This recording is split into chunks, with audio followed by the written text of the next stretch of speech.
Si Solomon ay anak ni Haring David at itinalagang hari ng Israel matapos ang kanyang ama.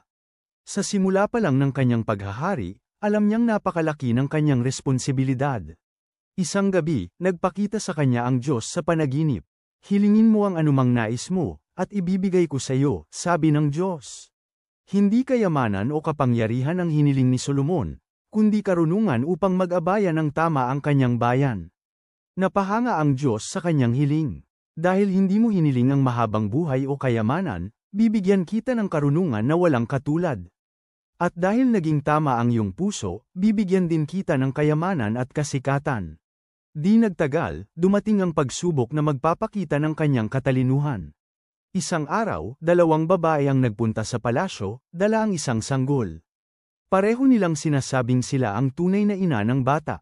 Ako ang tunay niyang ina, sigaw ng isa. Hindi, ako ang kanyang ina, sigaw naman ng isa pa. Lahat ng tao sa korte ay naghintay kung paano ito reresolbahin ni Solomon.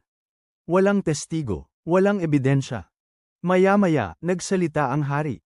Dalhin ang isang espada, hatiin ang sanggol sa dalawa at ibigay ang kalahati sa bawat isa. Napasinghap ang lahat sa palasyo. Ngunit biglang sumigaw ang isang babae. Huwag, mahal na hari. Ibigay niyo na lang sa kanya ang bata. Huwag siyang saktan. Habang ang isa namang babae ay nagsabi, oo, hatiin na lang natin para patas. Sa sagot nilang dalawa, agad na nalaman ni Solomon kung sino ang tunay na ina. Ibigay ang bata sa unang babae. Siya ang tunay na ina, sapagkat mas mahalaga sa kanya ang buhay ng bata kaysa sa kanyang sariling interes. Napahanga ang buong Israel sa katalinuhan ni Solomon. Ang kanyang karunungan ay naging tanyag sa buong mundo, at maraming hari at reyna ang naglakbay upang makinig sa kanyang mga salita.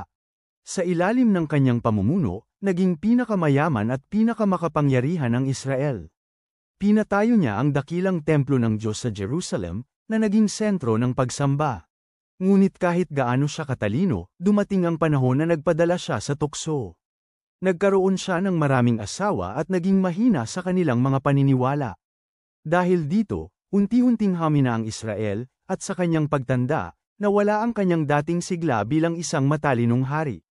Ang kwento ni Haring Solomon ay isang paalala, ang tunay na karunungan ay hindi lang tungkol sa talino, kundi sa pagiging matapat sa Diyos hanggang sa dulo.